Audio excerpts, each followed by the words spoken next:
Oh, we got to do a coin toss to be fair too, Scott. Remember we talked about that? Okay, so Mark, you got a coin. Greg, you call it. So one has the queen on it and the other has a moose on it. Okay, so let's make Trump the moose. Queen or moose? Trump's the moose. Okay. Whoa. And it is Her Majesty. So Biden's there you first. go. Biden's first. Oh, let me say this. Keep in mind as we do this, we're not for anybody. We're not on anyone's side on this. We go right down the middle. That's because we call them like we see them. We're not going to be for Trump, and we're not going to be for Biden. If Trump does something, he looks deceptive, or he looks like he's worried, or he looks like he may not be telling the truth, we're going to tell you that, and we're going to tell you why. We'll say, here's why, 1, 2, 3. Same thing for Biden. If he looks like he's not being honest with us, if he looks like he's stressed, whatever it is, we're going to say we see that because of 1, 2, and 3. So keep that in mind as we go through this. We're not on anyone's side here. We're right down the middle. All right, you guys ready? Yeah. Here we go. I'm Scott Rouse. I'm a body language expert and analyst. I train law enforcement in the military in interrogation and body language. I also created with Greg Hartley, bodylanguagetactics.com. Mark? I'm Mark Bowden. I'm an expert in human behavior and body language. I help people all over the world to stand out, win trust, and gain credibility every time they speak, including some of the leaders of the G7. Excellent. Chase? I'm Chase Hughes. I'm a best-selling author, human behavior expert. Also train extreme persuasion and influence tactics to the U.S. military and the general public. Greg?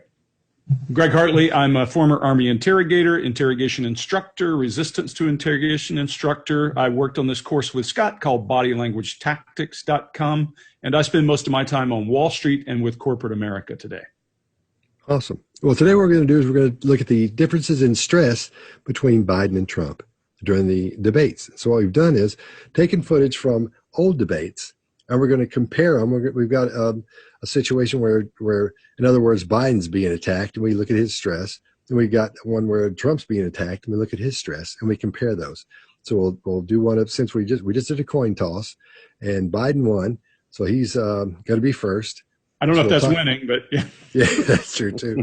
So we'll look at his. We'll look at a short clip of Joe Biden, and we'll talk about what we see in him. Then we'll go to the same type of clip for President Trump, and we'll talk about what we see with him. So the reason we're doing this is so when you're watching a debate between two people, you can pick up on that person's stressors and know when they're on message versus when they're feeling stress and reacting. All right, so here we go. Let's take a look at Joe Biden. I also believe, and it's personal, and I was actually it was hurtful to hear you talk about the reputations of two United States senators who built their reputations and career on the segregation of race in this country. And it was not only that, but you also worked with them to oppose busing. And, you know, there was a little girl in California who was part of the second class to integrate her public schools. And she was bused to school every day. And that little girl was me. So I will tell you that on this subject, it cannot be an intellectual debate among Democrats. We have to take it seriously. We have to act swiftly.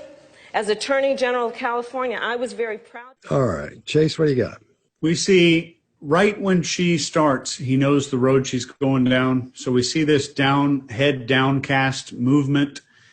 And the head downcast isn't very deceptive. It's not a particularly large deception indicator or a big one, but we see him either A, to collect his thoughts, or B, to do some kind of eye blocking, which we already know from the other videos that Joe Biden is famous for eye blocking. When she later says the word busing, starts to mention the topic of busing, we see a little bit more eye blocking behavior there.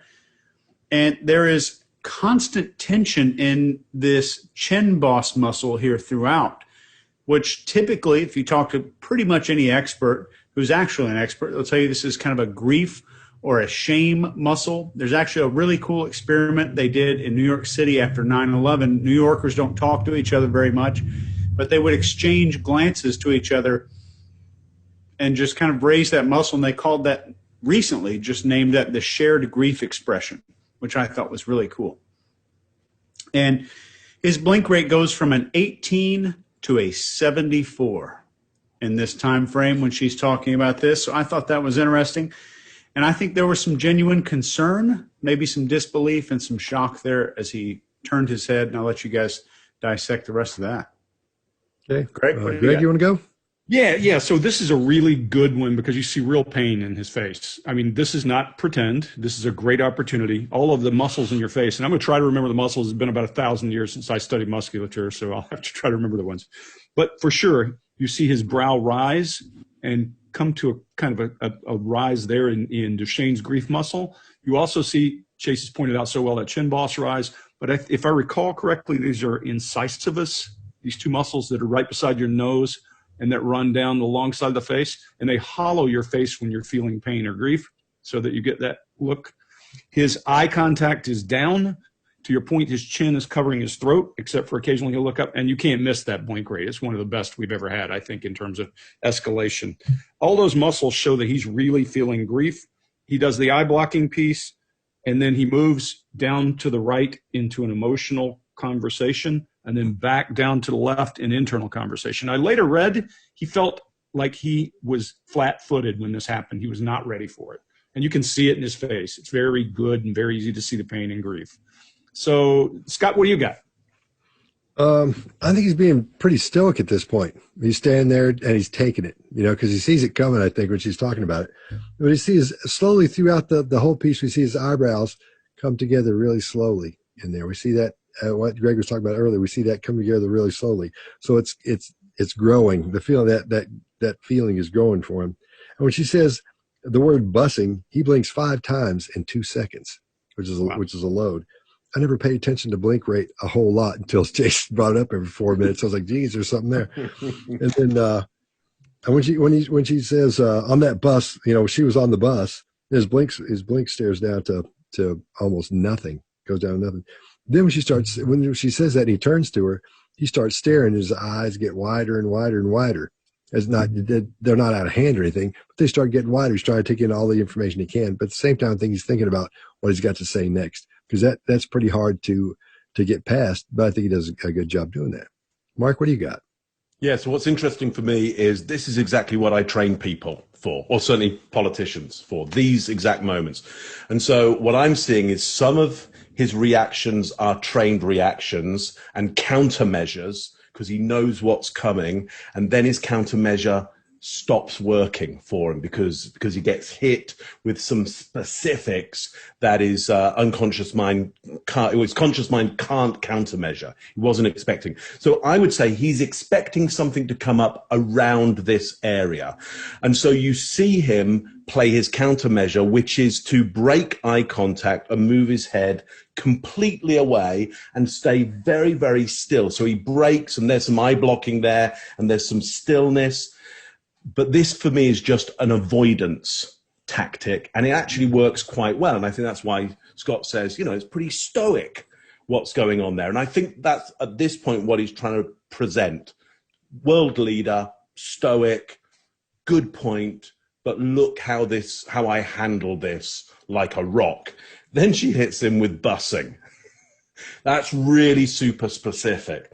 And so we get the downcast eyes and the eye block, and those lids stay there for a long, long time. And then we get it again on little girl. That's really specific. And so she pulls his eye contact back again. He shouldn't be doing that. That wasn't technique at all. She's really smart. She's pulled him back, and now she's got eye contact with him.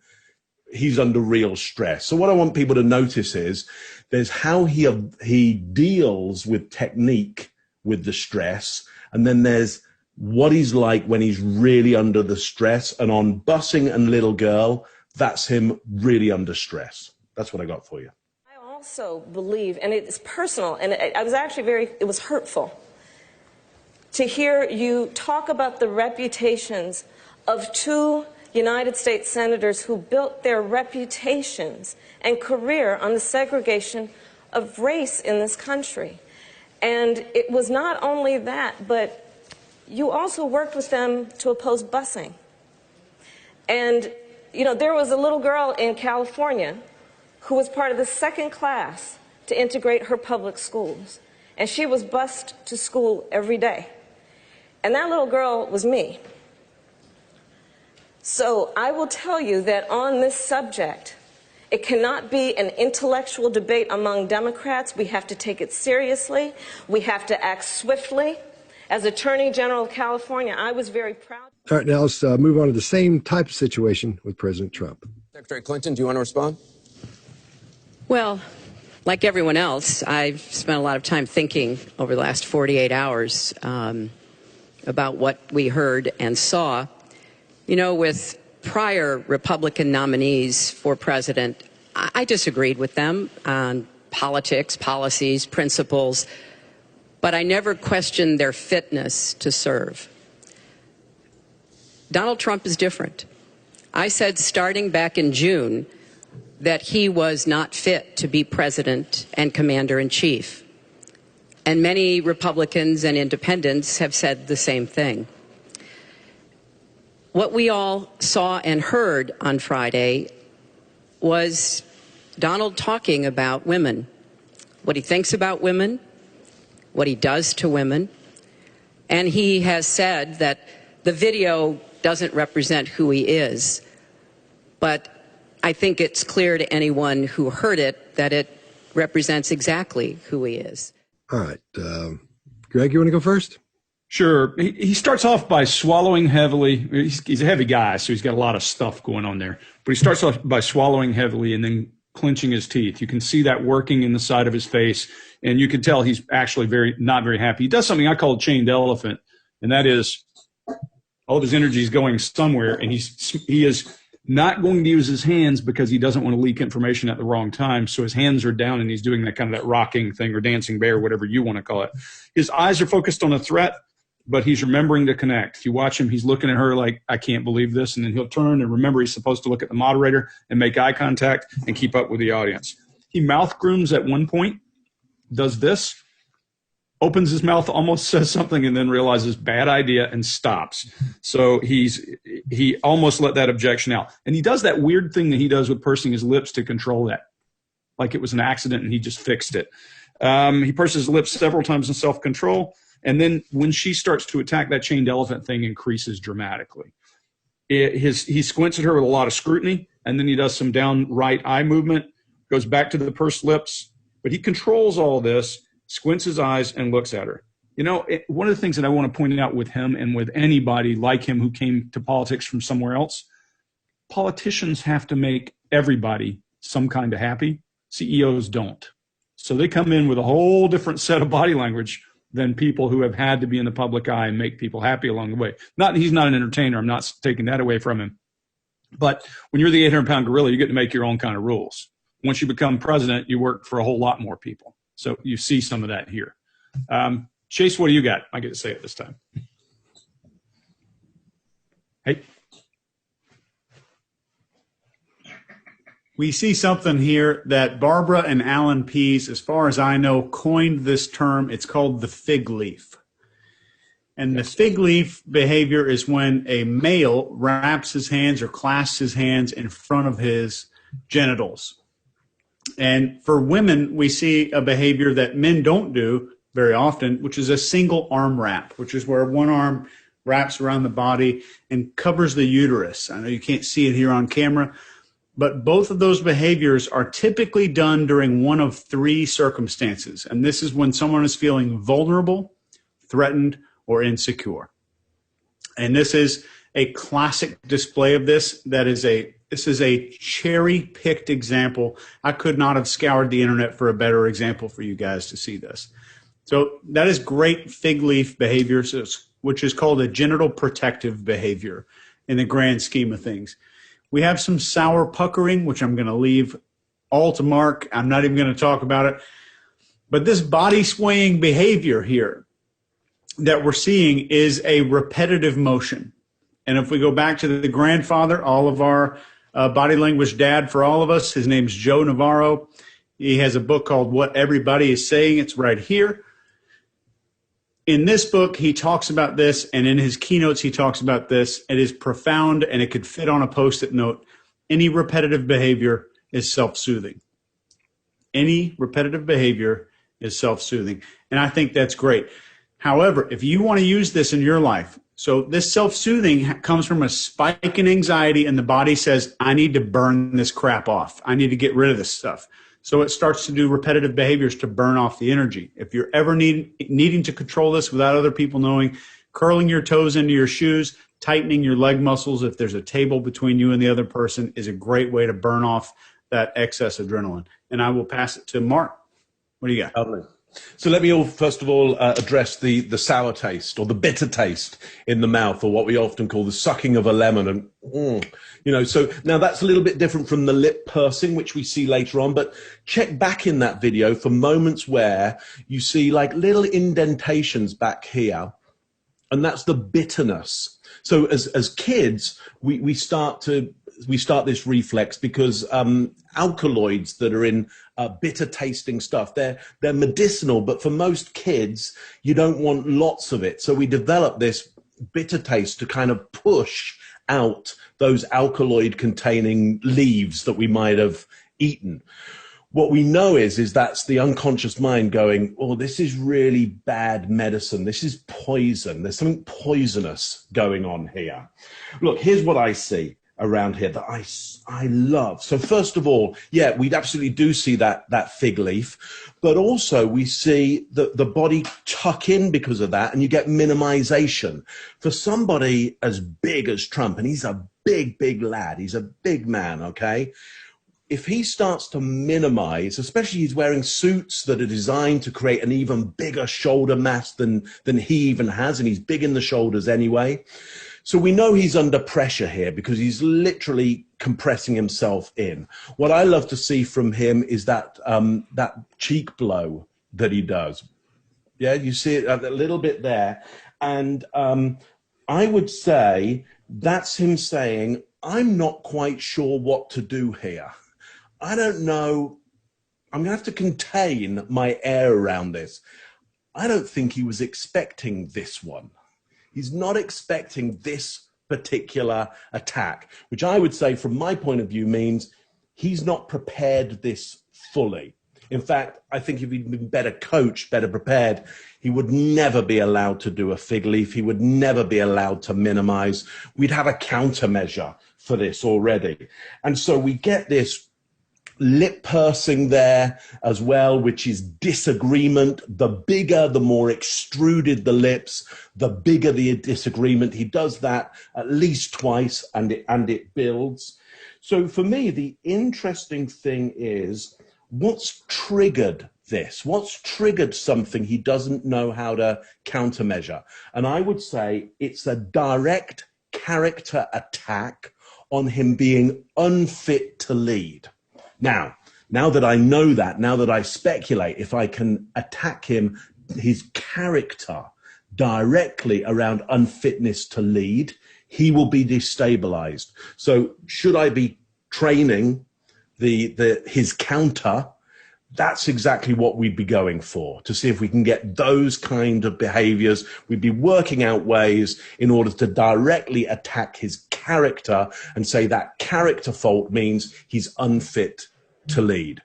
Great to see that, because, you know, what I'd normally expect from him, if he's expecting attacks, is that he'll do a number of weird faces, like a succession of three things. I can't do it very well, but Greg, I've seen you do some brilliant kind of yeah, exactly, like like he'll do a bizarre, array of a succession of extreme facial coding, which is impossible to read. He uses, and I'll leave it at this, but he uses all that stuff as a regulator, or as you would refer to it, Mark, a moderator. He controls conversation with it because he looks at you like, then people back down. That's exactly it. That's exactly it, Greg. And he doesn't do that in this situation, which makes me think he's totally off guard here and he's destabilized, because for me, that would be his usual go-to, and he doesn't manage to execute it. Right. Yep. That's my piece on that. Scott, take it away. Yeah. Let's talk about that cheek blow thing for a second, because I think what we're seeing there is the same thing we saw with Robert Durst in The Jinx. Remember in The Jinx where they confront him about the murders, and he starts talking about that, and you see him start burping. because he gets and that's very common when someone is in that situation. They see it coming, or something. They get information they don't know that person has, and they'll burp some. And Robert Durst in The Jinx on the Netflix special, it looks almost fake. He's doing it so much, and he's doing it loud right in front of the guy. He's not trying to hide it. But I think what we're seeing there, since he got that information when she said Donald Trump is different, that's when you see that little mouth thing he does. Then that little, I think he's burping, because if you see him almost push like that, you see him scooch just a little bit. Watch when we replay this. I think it's a burp, because I think that's the digestive system. You're going, oh man, here we go. Because then again, fight or flight's kicking in, and everything's moving away from the things you don't need, and to start swinging or running or whatever you're going to do. And at that point, he's thinking, I'm loading he's thinking about what he's going to say next. So that's what he's getting into there. That big thing where he does his mouth like that. Lance Armstrong does a thing and that I coined called monkey mouth. I haven't seen it a whole lot. This is similar to that for me, to what it looks like to me, because when Lance Armstrong on the Oprah interview where she's talking to him and she's asking about these questions, and he's got to come out and say, I lied and I wasn't telling the truth, yada, yada, all those things. He'll do this, and he does it like 3 times in the interview. He just goes like that. And he looks like a monkey when he does it. So I called it monkey mouth. And I remember seeing that over the years, people doing that. And I always thought it was odd, but I put that together. That's part of that, where your brain, you're not even engaged with what you're doing at that point. You're so far into inner dialogue and trying to think of what you're going to say next. Your body just starts doing weird things. You start firing off these really odd things. The pursed lips denotes, indicates, suggests he doesn't agree. But of course, he's not going to agree with anything she says. Unlike Biden, he doesn't even look her in the eye. Biden will then turn around and just boom, he just lock with you. He doesn't do that. He doesn't look at her. He looks at her, but he doesn't lock eyes with her ever, not once, especially in this. Another one is when he starts that stepping back and forth. Greg, that's Greg's thing. I mean, I learned that in the book about lies you did, Greg, where he does the elephant thing.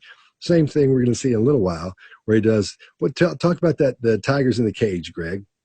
Yeah, now this is another, as you would say, self-soothing, or as I think Desmond Morris is the first guy who called it self-soothing, but adapters, a way to make yourself comfortable in a space you're uncomfortable in. If you put a tiger in a cage, it's going to pace and pace and pace and pace and pace.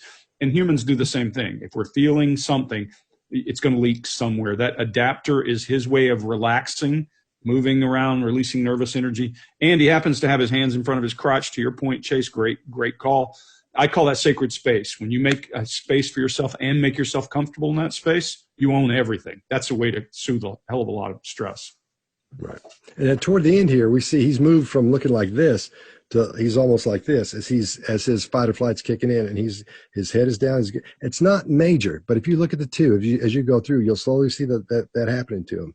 He's squinching up, and those arms are getting tight, and he's not flexing, but he's getting all tight up in there. You'll actually see him get smaller as his arms get tighter on his chest. He's famous for doing, as we all know, his arms being squished to his chest. And he'll come out of there and start gesturing, do his illustrators with his arms tight to his chest, which is a little bit odd because you don't see that all the time. So that's a little bit different. It's a classic Trump move.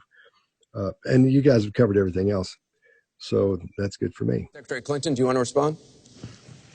Well, like everyone else, I've spent a lot of time thinking over the last 48 hours about what we heard and saw. You know, with prior Republican nominees for president, I disagreed with them on politics, policies, principles, but I never questioned their fitness to serve. Donald Trump is different. I said starting back in June that he was not fit to be president and commander-in-chief. And many Republicans and independents have said the same thing. What we all saw and heard on Friday was Donald talking about women, what he thinks about women, what he does to women. And he has said that the video doesn't represent who he is, but I think it's clear to anyone who heard it that it represents exactly who he is. You ready to move on? Great. Here we go. Nice. Senator Warren. Mr. Vice President and Senator Warren. Hey, I'm the only one on this stage that actually got anything done on health care. Okay? the guy the president turned to and said, go get the votes for Obamacare. And I noticed what everybody's talking about is the plan that I first introduced. That is to go and add to Obamacare, provide a public option, a Medicare-like option. It cost and increase the subsidies. It cost a lot of money. It cost $750 billion over 10 years. But I pay for it by making sure that Mike and other people pay at the same tax rate their secretary pays at. That's how we get it paid, number one. Number two, you know, from the moment we passed that signature legislation, Mike called it a disgrace, number one. Number two, Trump decided to get rid of it. And number three, my friends here came up with another plan. But they don't tell you. When you ask Bernie how much it cost, the last time he said that, I think it was on your show, he said, we'll find out. We'll find out how, or something to that effect. It cost over $35 trillion bucks. Right. Let's get real. Senator Warren, you get the final word on this one. Uh-oh. That's your dog, Mark? That's my dog. What's your dog's name? Peach. Peach. How With the British. Maltese and shit. All right. Greg or Mark, you want to go first? Yeah, sure. Here's what I see. Way off his baseline here.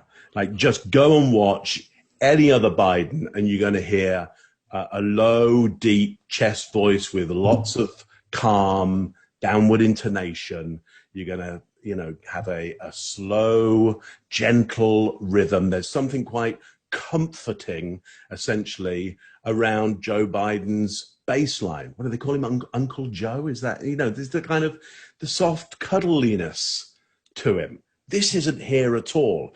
His pitch is right up. His intonation is going right up at the end of each line. And you can just feel that cadence ramp and ramp and ramp and ramp.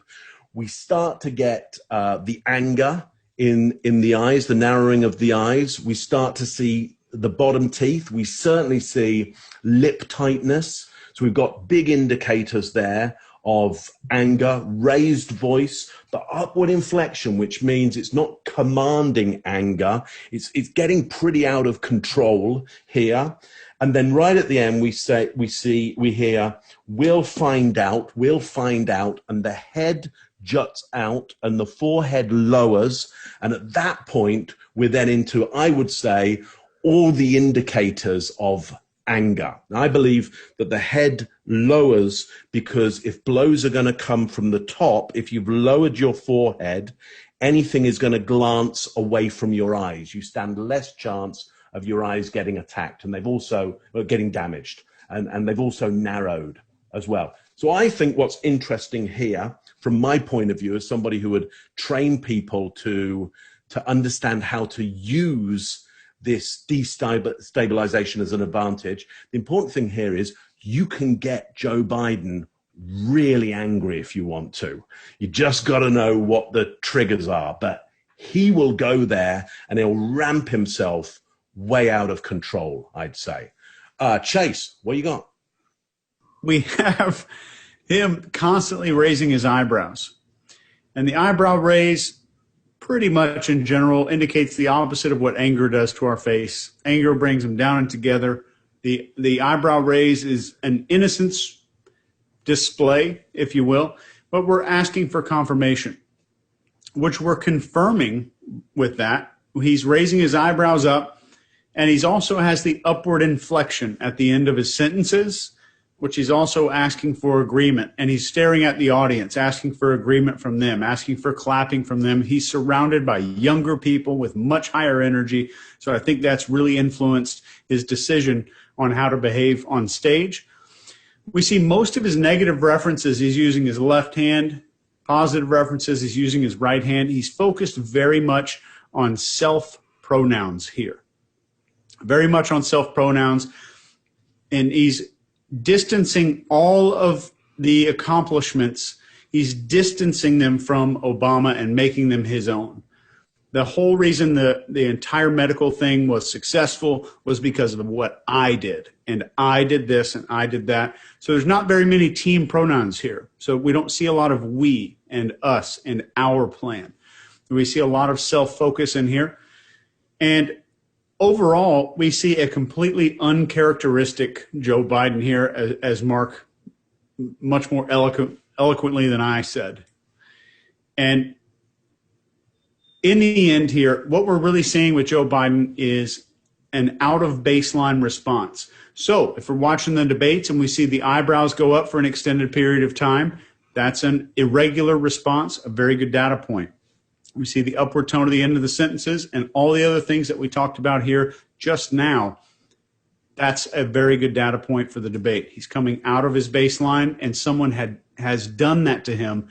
And if you want to drill down into the behavior of this, just rewind a little bit. What were the key themes, elements, or statements that brought him out of baseline? So if I'm working for Biden's team, I'm going to go back and do all of that and figure all of that stuff out and train him against that. If I'm working for Trump's team, I'm going to teach him how to use all of those things in the debate.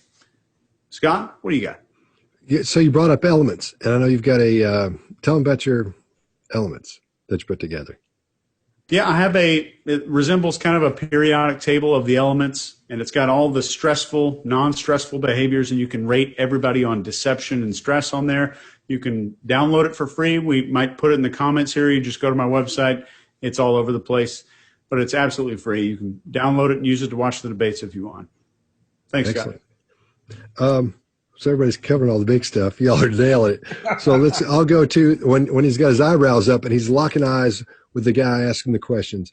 And when he does that, he's doing that so he doesn't interrupt him. Because when you get somebody get those eyebrows up and like Greg calls it, you're looking for them for, what do you call it, Greg? It's request for approval. Yeah. Request for approval. So that's why his eyebrows are, for me, it looks like this anyway.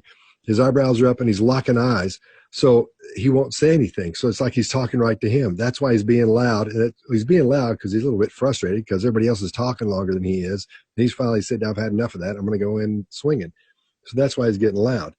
And you see his eyes getting wide, as we talked about as well, because he wants to make sure that he's being listened to. Nobody's going to interrupt him. So out of all that stuff, that's the only ones I had left. Greg, what do you got? Yeah, so I'm a little different from you guys. In this case, I think he's hit something I call the holy warrior. And politicians are really good at what I call the holy warrior. They're waiting for a trigger button. This is a lot of prepared stuff. He is now look, I'm the only one on the stage who's ever gotten anything done. That's his claim, right? He can say that right up front. And nobody else there has ever been in federal government at the level he has, is his point. He gets to this holy warrior, and the reason I call it holy warrior is everything aligns. His hands are up, his brow is up, his pitch is up, his cadence is up, his volume is up, everything is lilting. He's doing this. He's selling you. It's almost like he's a evangelical preacher somewhere because he's got the cadence and he's got the rhythm and everything is running in a positive fashion like a preacher would. Then he gets everything. I mean, his illustrators, I always say this is request for approval and often can be deception. In this case, it's not deception. It's, come on, people, believe me, listen. Then he gets down to its cadence, message, volume, even a little bit of laughter mixed in there. And I still think it's prepared. The only thing he does get a browbeating moments, he turns and looks and starts to attack Mike Bloomberg. Then he drops his brow and starts to poke on him. And the aggression then turns on Mike Bloomberg for a minute. And at the end, he does a very dropped off voice compared to the rest of the time. And that's, let's get real. And he's being commanding almost, to use your remarks you always say about that. To me, Mark, when I was a kid and doing theater, this reminds me of iambic pentameter. Ba-bump, ba-bump, ba-bump, ba-bump, ba-bump. That's why I think it's staged and planned. That was what I saw. So I agree. I think there's an element there of him being evangelistic. I think for any performer, the trouble with this is, have you practiced delivering this under those conditions with that pressure? I've no doubt that he's practiced giving this kind of thing, and he may have given it in the past as well. I would suggest that he's never done it under these conditions, and we do see real anger come out. And were he my client, I'd be going, you're not doing that. You're not doing actual anger. Like nobody votes, or certainly your voters are not voting for an angry person right now. Now, I don't think he delivers it at a very high level, But my worry is, look, if you can go to number 2, you might get to number 5. And if you get to number 5, you might dial up to number 10. And now we've completely lost because you lost the plot completely. It's just dangerous if the client gets too emotional on the stage. Right. Yeah, I agree. I think his answer was loaded. I think it's one of those he's rehearsed over and over because somebody said, you know, they're going to ask this is going to come up. And he saw his shot and just took it, you know. So I think he did a great job at that. Senator Warren. Mr. Vice President and Senator Warren. Hey, I'm the only one on this stage that actually got anything done on health care. Okay? I'm the guy the president turned to and said, go get the votes for Obamacare. And I noticed what everybody's talking about is the plan that I first introduced. That is to go and add to Obamacare, provide a public option, a Medicare-like option.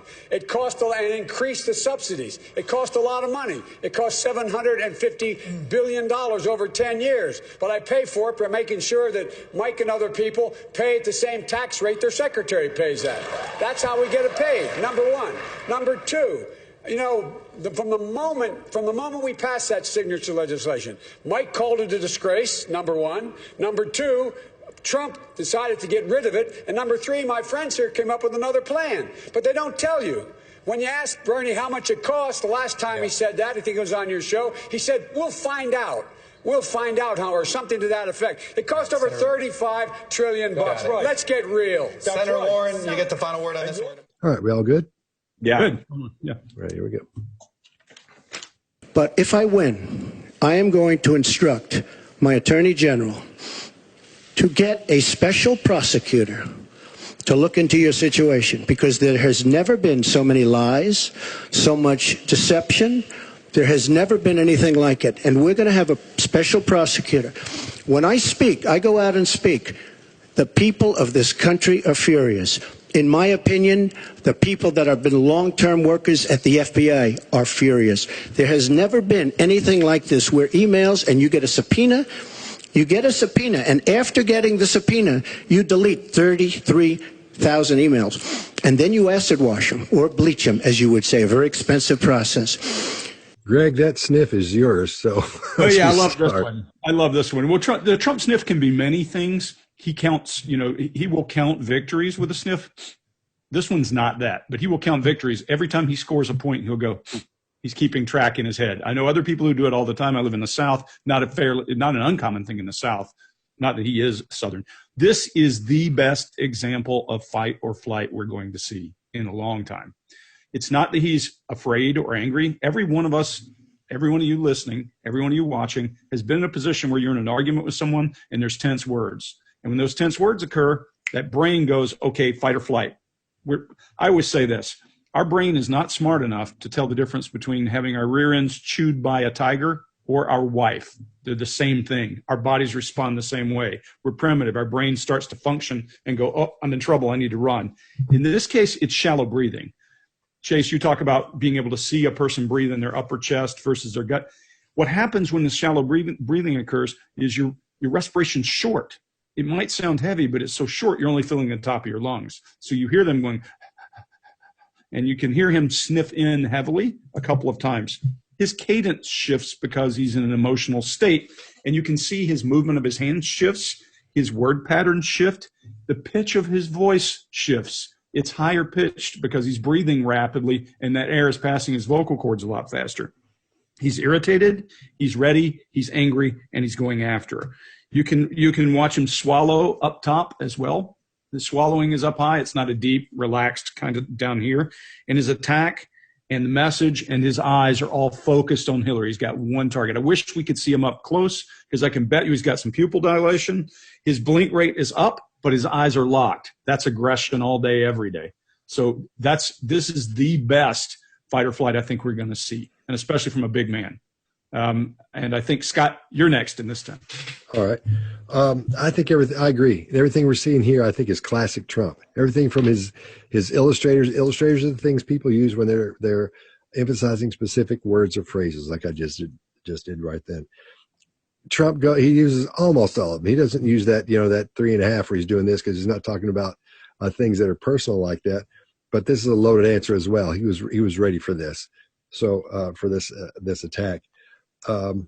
his illustrators, he's using them so much they're almost on every word he says. Everything he's talking about, he'll use an illustrator. He'll even switch mics and go back over here. And he's using his little okay thing on the left, but he uses his little pinch thing on the right. He's doing his pinch thing. That's when he's hitting specifics. He always puts his fingers spread like this, and he'll hit that like that. So specifically this and specifically that. That's what he's doing with that. I think he's trying to do that over here, but it ends up being like an okay sign as he's doing that. Then when he says, I'll have a special prosecutor look into your situation, he says, you see him stand up straight like he's proud. And he does that thing that Joe Navarro talks about where it's like almost anti-gravity where you bounce up. Joe's example is always when and you'll see this every time in a wedding. Every time the groom sees the bride come in, they'll pop up on their feet just a second and come back down. When you get exciting news from someone, as you're talking to them, you'll see people on the phone doing the very same thing when they do that. So at that point, he feels like he's scored big because he's been waiting for this. He's been waiting for the time. I think he's got his setup. You have fighters that get their punches down. They'll have their special punch. That's one of his special punches he had ready to go for this fight and for his opponent. So I think that's what's happening here. So Chase, what do you got? I've got some different stuff here. We see that okay gesture when he's making the okay gesture. If you want to know while you're watching the debates when he's prepped and ready for a statement that he's going to make, look for that gesture. That's when that's going to come out most of the time there. And when he's saying, I'm going to hire a special prosecutor, he switches his mic to the hand that Hillary's on. So now he has this barrier.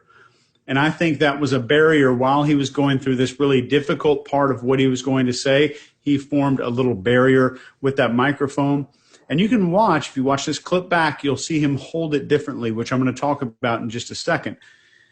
But we also see anytime Trump starts talking about concrete details, he's talking about the details, but then when he wants your approval, he'll throw in another detail and his fingers are open. So take a look on any video back in the past when he's talking about concrete details, fingers are closed, fingers are open when he's asking for approval. Same kind of a deal, great baseline. And it's a great thing that goes back to his videos to Larry King in the 1980s, I think. 87 was his Larry King interview.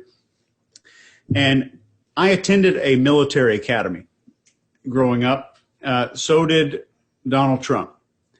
The way that you hold a military saber is the way he held the microphone with his right hand. So I don't think there's anything unusual about that, but I do think that is beat into him.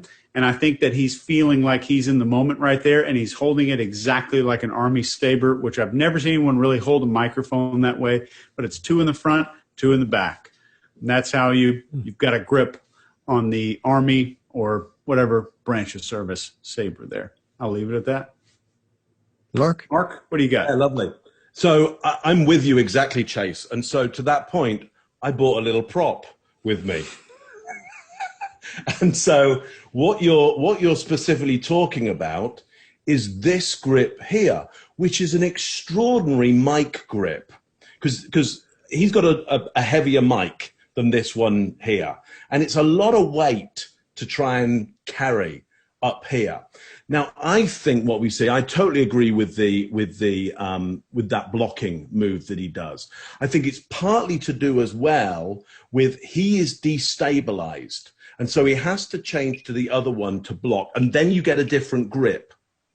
And then when it comes back, he isn't doing the same grip. He's gripping it like this. So because this is a beautifully finessed, delicate way of working with a mic. And he's destabilized enough that he doesn't go back to that grip. So and when he's over here, we start to see this digging gesture that he does with this hand. Now, we were talking about my little Peach, my little Malshi dog. The Malshi is a cross between a Maltese and a Shih Tzu, both of which are very ancient ratting dogs. One ratting dog from China and one ratting dog from Roman Europe, crossed together. She loves to do this digging thing. First of all, to escape. It's one way to get out of stuff, is to dig your way out.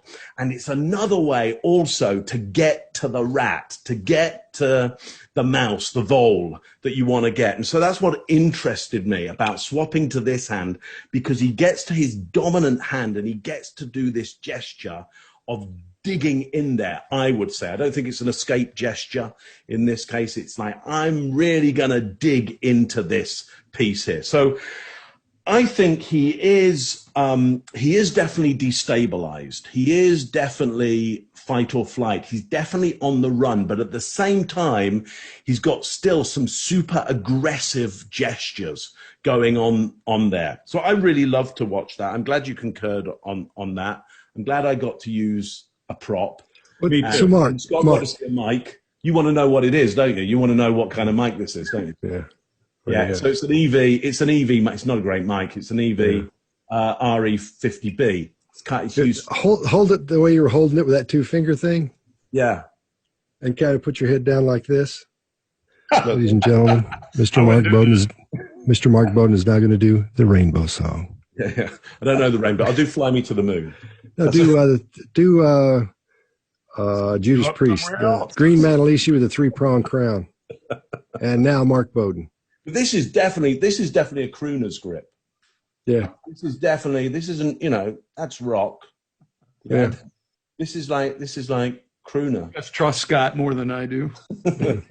But if I win, I am going to instruct my Attorney General to get a special prosecutor to look into your situation, because there has never been so many lies, so much deception.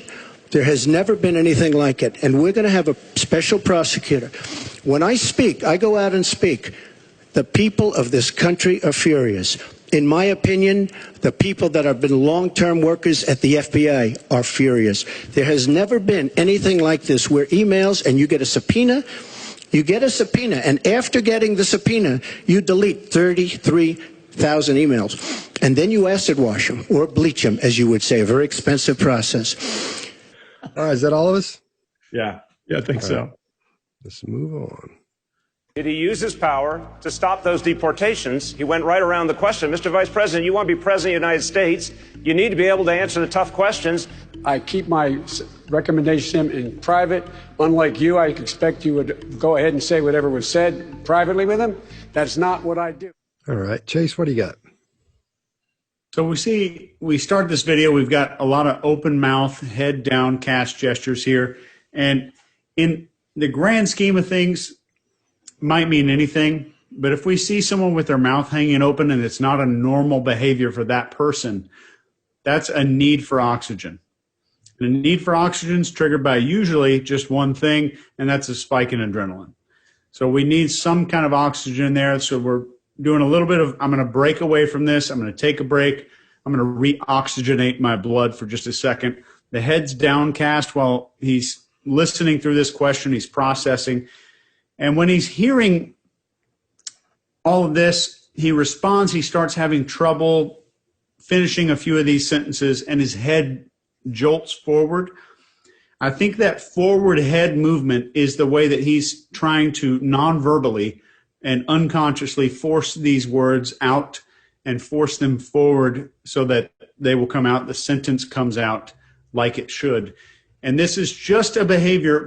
We're just looking at baseline here. So this is something that I would pay attention to during the debate. If he's saying a number and his head's coming forward, is there some apprehension or reservation about the actual number or the real number?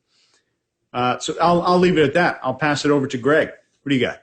Yeah, so a few things. He studies his notes as a deflection. That's all. Every time he wants a break, he puts his head down. I saw the same thing. The mouth open. He needs some air. I mean, he's just gone through one attack after another. This request for approval is one where he has uncertainty and he's trying to get permission from people. He also, when he's talking to this guy, almost says the word secret. And he stops and redirects to, I keep it, I forget what word he uses there, but he says, I don't, he says and stops. The other thing I notice here is he closes his eyes for a second as he starts into the conversation. And that may be a learned behavior because he was a stutterer and he was taught how to break that. And people are taught all kinds of ways to break that. There are different methods, I know. He has concern and grief in his face when the guy's attacking him, of course. And then he does the closed eye piece. And then my favorite part is he says, when he almost says secret, he says, he turns and he says, but you would probably tell everything you knew, as he turns his face away from the guy, literally turning his back on him and engaging the audience.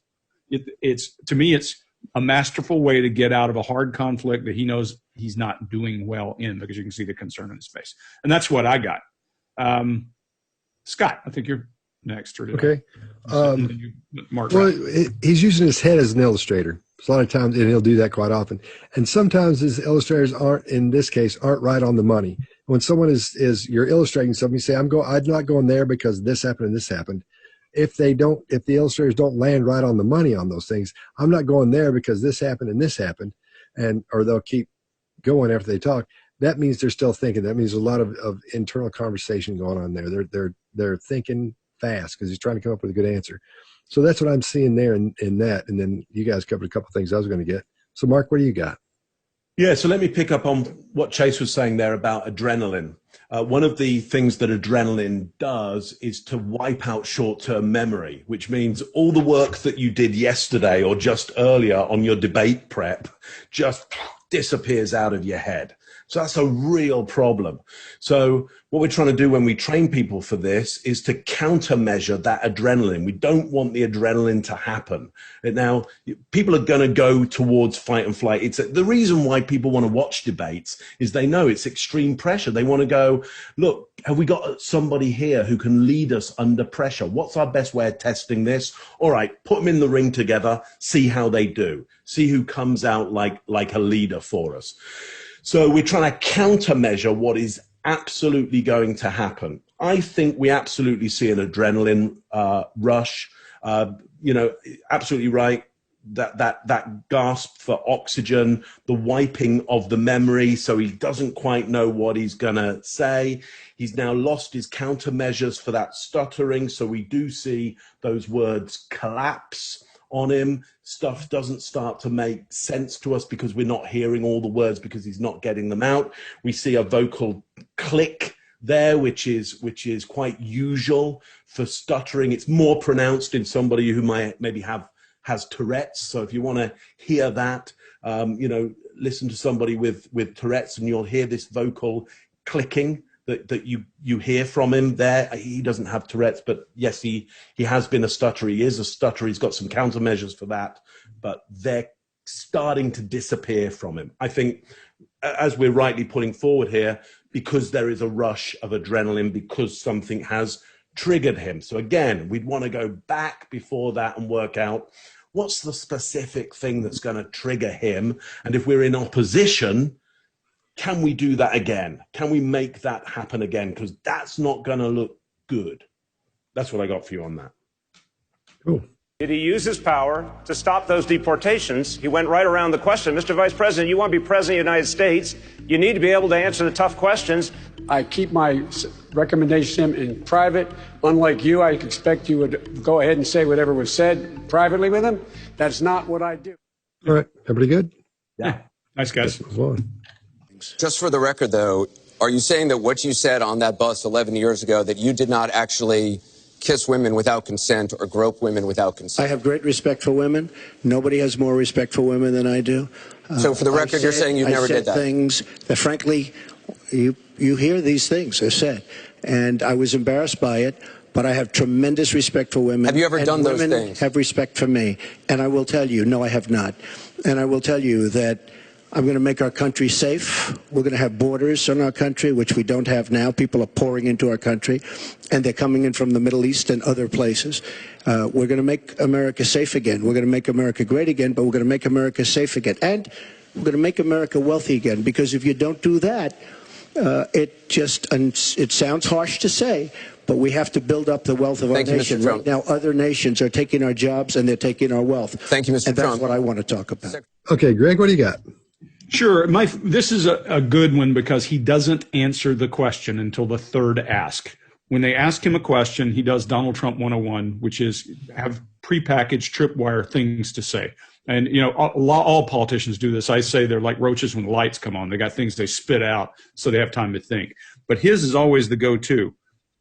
This is a great tripwire. I have great respect for women. Nobody has more respect than I do. And, you know, you can see Hillary's face is all wrenched up when he's saying that. But that's time for him to think. Watch, his arms are contained. He's not illustrating. Even when he does illustrate, it's from here usually, but he's not illustrating, not moving his hands to emphasize what he's thinking. By the way, the camera didn't freeze up, so I guess I don't need to GoFundMe for IT. His blink rate's through the roof. He is doing the dancing bear, or the chained elephant, as I like to call it, as he's moving around there. And this is a canned response. On the third response, he does answer the question, and he says, "I have not," with his forehead up and his eyes closed, which is an odd way to answer a question truthfully. So he knows he's in a bind. He's saying, "You heard me say these words." You see his body language ramp up. There's no way to deny this. And when he does the forehead up and the eyes closed, it's odd. It's not a normal kind of a conversation. Then he goes into "Make America" again. You'll make America great, make America wealthy. And his eyes make contact with the moderator very specifically. He's on message. He's doing what he does best. He picks up his hands and he goes into cell mode, and his blink rate decreases. He's back on path, so he's able to talk. And that's what I got. Chase, what do you got? So we start the video off. He's holding the microphone right in the middle here, and he moves it immediately off center line. And I think this is him getting training from some kind of a Mark Bowden character. Mark, were you on say, don't let anything cover the middle. Keep it away from the middle, everything. Don't cross this line with this hand. Don't go across, those kinds of things. So we see him revert back to this. This is a tough question. What does my training say? Okay, I'm going to, step one, open up. And that would be something probably Mark would say. Well, I'll let you get to it. Yeah. And what we see here is a resume statement. So I ask a sexual predator what happened when this young lady was in your car at the softball field, and his response is, "I have a master's degree in behavioral psychology. I know exactly what that would do to a kid. I've been volunteering teaching here for the last 14 years. My kids are friends with David's kids." So that's a resume, but it also doesn't answer your question, which on the behavioral table would make it a 9. So there's a lot of things here that we're seeing. We're seeing some eye blocking, which Greg already covered. But there's one thing in particular that I'd like you to pay attention to here. There's a psychological principle, well, 2 actually, that are called the primacy and recency effect. This is our tendency to remember the beginning and the end of certain things.